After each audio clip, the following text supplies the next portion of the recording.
How you doing, Sally? Hi, Cody. How are you? I'm doing well. I appreciate you taking some time. I had to tell you off the top, I grew up always watching Mrs. Doubtfire, so thank you for that.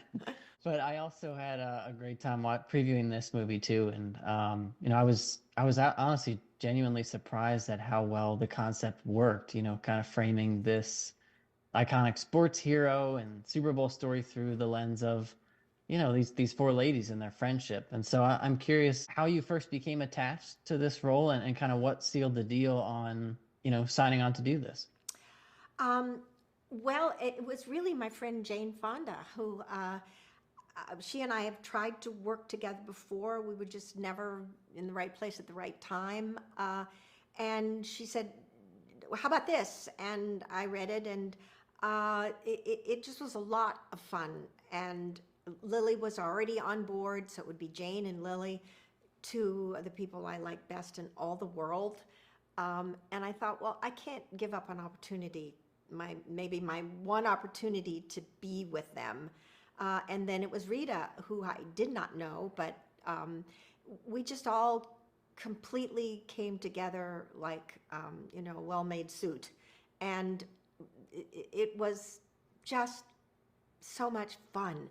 And we turned into girls where you couldn't keep us from gossiping and talking, and you couldn't get us to pay attention to shoot. And a lot of that feeling, I think, is in the movie.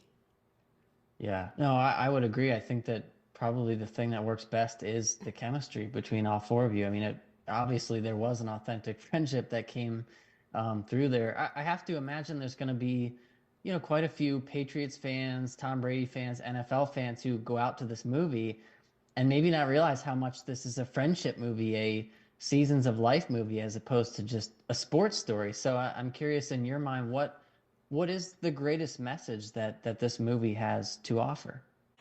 To me, it shows that older women are huge sports fans. We are Yeah. huge sports fans, and this audience, this older women audience, should not be neglected, sports wise. I'm a huge sports fan, and that was a great message, if there is one.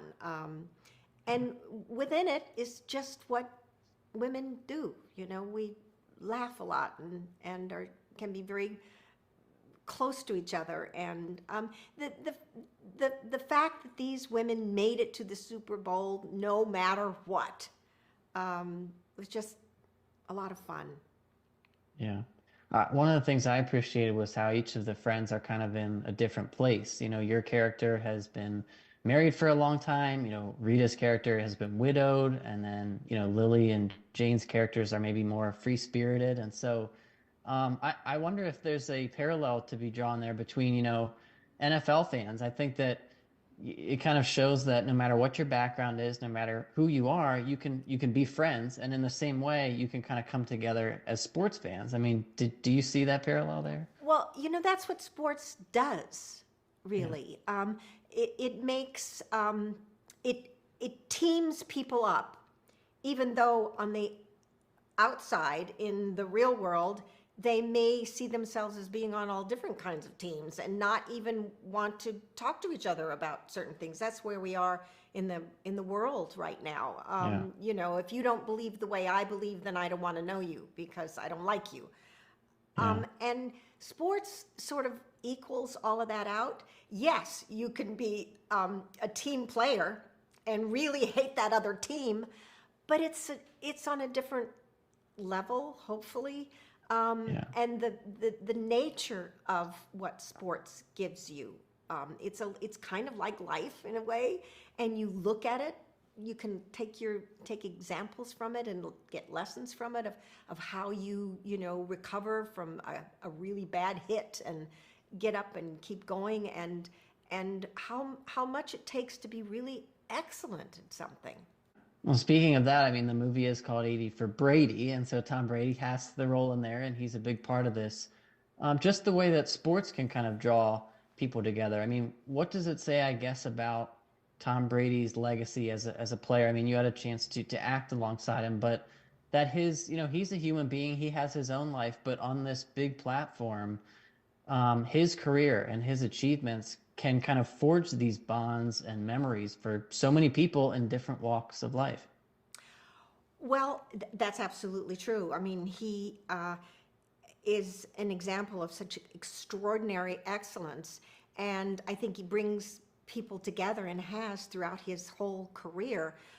Whatever team you're rooting for, you cannot not root for him uh, because of how magical he has always been on the field. And I know that he feels that and is aware of that, this magic that he has. I know they've called him all sorts of different things, you know, the chess player and the magician and the surgeon. And um, it's, you can't not love him for and appreciate him for that skill. And yes, he's a human being and now has to face this part of his life, and how is he going to transition, and what is he going to do, and is he going to come back again next year? And I just say bravo to him all around. He's such an example of something for us all, no matter how old we are or young we are, to learn from. Yeah. Yeah, and he's testing out a new skill, you know, in this movie, acting. And I think that, I mean, I found him pretty believable. I mean, I thought he was a good job. Of the Patriots players that you, or the NFL players that you interacted with, was he the most natural actor? I mean, you've got lots of They were experience all to judge. they were all wonderful, just great. It's in reality, it's not. There are a lot of the same ingredients in sports and in acting. Luckily, I don't get smashed by these big 300-pound people coming my way. Thank you, God. But the use of how you, where do you put your adrenaline when it's off the charts? You know, how can you use that to you know, complete a task? It's the same kind of thing, whether you have to say lines, or learn dialogue, or learn a play. The adrenaline of the game is on. You know, the snap is, you got the ball and you got to throw it. That adrenaline is the same as, you know, action. Now do the scene. All of these players, you know, all of them, the four of them were so good. Yeah. And Tom was just completely a natural, just completely, and so great to be around, so humble, and, you know, saying, oh gosh, okay, well, I'm nervous, but I can do it. And it, just fabulous. He'll have whatever he wants to do when he's an older person, he'll be able to do. Last question for you. I know you're from California. You've now done a movie with Tom Brady. Do you have any sway as far as getting him to the 49ers, or are you trying or hoping for that? I know he grew up a 49ers fan. No, I grew up a Rams fan. What do you No, mean? Tom Brady grew up a 49ers Oh, fan. yes, okay. But I guess you wouldn't want him on the 49ers then. No, I don't want him on the 49. I want him to come to the Rams. No, Okay. we have, you know, Yeah. we have several teams now. I wouldn't mind him coming this direction in the Sure. this coast. I kept saying that. I kept saying this. Come on, get over this way, because he's on that coast. But he was trying to talk some of the other players to come back and play. He was trying to talk to Danny to come back and play, and so it was a lot of fun to be around the four of them and hear them talk and reminisce about things that they had done, and reminisce about the game that is taking place on screen, which we show a lot of. The NFL was very, very hands-on in giving us the use of that film. So I loved hearing them talk about it. Yeah, and it was fun to see it all pieced together. Well, Sally, I appreciate you taking a few minutes. I'm sure everyone's going to enjoy it from different walks of life. And yeah, thanks so much for taking a few minutes. Sure, thank you. Hi, Kyle. How Hey, you doing? Cody. I'm doing well. How are you? I know the movie was announced not long after Tom Brady retired, and then you started filming thereafter. When he did unretire, How did you first hear that news? Did you get a phone call? Did you see it online? How did that work out? Yeah, I got a phone call from my friend who was on the movie with me, Mike, and then immediately everyone started calling each other. We heard it on the out when all the outlets released it, and it was funny. It almost felt like it wasn't too much of a surprise, knowing his personality and how much he cared about the game and sort of his place in the game. And to be honest, for us, it wasn't a major change. You know, we kind of carried on as usual, and he was doing what he needed to do, get ready, and so it wasn't a major shift for us. And in some ways, it was great because, you know, it continues to tell the story of what he's doing with this season, and it was fun for me. Yeah, yeah. I wasn't sure how much it changed the script. I didn't know if there was like an imaginary version of him road tripping with the girls. Like, We never went that far, but there was definitely we definitely had to shift the ending a little bit. I mean, it pivoted the way that we sort of ended the film for sure, because instead of it feeling final, it sort of felt like it's still going. So the end of the film, we had to adjust to compensate for that particular thing. So does that leave room for a sequel then, or? I don't know. You have to ask Tom Brady.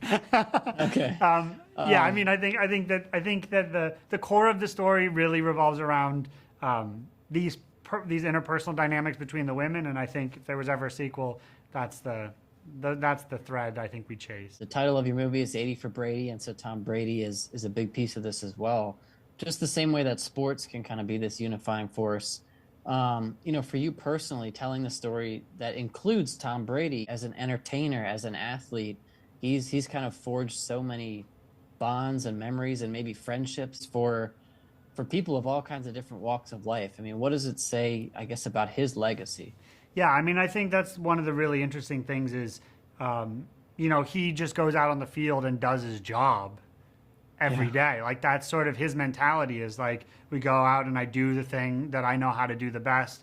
And when you do it that many times at that level, and people put their faith in you and you deliver, you sort of can become something more than just you. And I think it also has to do the fact with he's sort of a central point for where everyone looks. You know, there's so many people looking at him on any given day and what he does and his behavior. And I think there's a tremendous power in that. And I think the power doesn't even have to come from the things he says, but rather the things he does. And I think that's what sort of unifies the women, is they watch him go out there and get beat up and get smashed and stand up and do it again, and, you know, and strive for the best and lift his teammates up. And that's a sort of sentiment that I think is true with friendship as well. And I think it's true with people going through hardship. They can look to that and say, you know, I can try and do that, apply that theory to my own life and my own struggles, whatever those might be. Yeah, as you're talking about that, it makes me think of there's a specific scene, and it's a little bit of a spoiler, but if they, you know, people will see it. But, you know, when Lily Tomlin's character is having a conversation with Tom, and I think she uses the words, you know, you have to come back, like this is what you do, and it almost felt like it was out of like a superhero movie or something, because there's like a little bit of like chills you can get. Yeah. And of course she was going through her own things. It just kind of speaks to that power. Sally and others have said that, you know, he was a pretty natural actor. I mean, I thought he was believable. Yeah, I mean, I think the really interesting thing, acting is not an easy activity to do it naturally. I think, you know, we can all stand in the mirror and deliver lines and think, you know, we did a great job. But in the context of a large set with a lot of people and not a lot of time, and very high stakes, it changes the whole dynamic of what it's like to perform. And I think he was well equipped to that pressure. And I think that gave him a leg up, in the sense that, like, he's obviously had a lot higher pressure than that particular scenario of coming to our set. And so I think that comfort under fire gave him an advantage in the acting department. But regardless, I mean, he'll tell you himself, I don't think he found it easy at all. And it does help when your scene partner's, you know, Lily Tomlin. That does make it a little bit easier. How many takes did you have of the "Let's effing go"? Is there an R-rated? Too many takes. It got out of control. The let's effing go moment got out of control, mostly because Edelman, Amendola, and Gronk were there, as well as a bunch of actors who were all in full football gear, and a bunch of people in the stadiums. And every time he did it, people would just start screaming and cheering. Like he would yell it, and everyone would just start screaming involuntarily, even if we said, "Please don't say anything." Like let him say his line, and everyone be quiet. Without question, every time he yelled it, it was just like an electric feeling. And the players would scream, and everyone would get out of their seats. And so he certainly has a power, and particularly in that phrase, which holds a lot of power in him. When he lets it loose, it's pretty amazing. There was definitely a point where the producers turned to me and were like, "Okay, stop," because I was like, "Let's do it again, and this time." And they were like, "Okay, you've done it like 40 times. Let the guy have a break." I would imagine there's going to be some football fans, some Patriots fans, Tom Brady fans that go see this. And I mean, I don't know how you'd miss this if you haven't, if you're watching the trailers, but yeah. Maybe there'll be some that show up and they're not expecting it to be as much about like friendship and different seasons of life. As the director of this movie, what do you most hope that people take away from this when they leave the theater? Yeah, I mean, I think this movie's meant to be entertaining. You know what I mean? And I think entertaining is fun, and I think entertaining is compelling, and I think entertaining is emotional. And I really hope that the real thing I hope is that people come away with a sort of a sense of their own friendships, and a sense of like that feeling of sort of wanting to hug the people closest to them. And I think that's the lovely element to this movie, that I think if you're coming for the comedy, you'll get it. If you're coming for the football, you'll get it. If you're coming to see Tom, you'll get it. But I think that in the end, I hope that people walk away with sort of a broader, more universal sense of like having a good time at the movies with their friends and going on a journey. Yeah, no, I think that's precisely what, I don't mean to just fluff it up. I mean, I enjoyed, I just had a fun time, and I think that, I hope this comes across the right way. It reminded me a lot of like an early 2000s kind of like a good feeling, like flowing movie. And so, I think it was really the intention was like that this movie has its DNA, it's supposed to just be a movie you want to watch. You know what I mean? Right. And so we geared everything towards that exact thing. You know what I mean? Is making a movie that's entertaining and that you go to, and you're there for 90 minutes and you walk out with a particular feeling. And so that's what I hope happens. Kind of like Tom Brady, you just want to watch because he keeps winning. I appreciate you taking some time to run through the questions, and best wishes for the release. Thank you. My pleasure.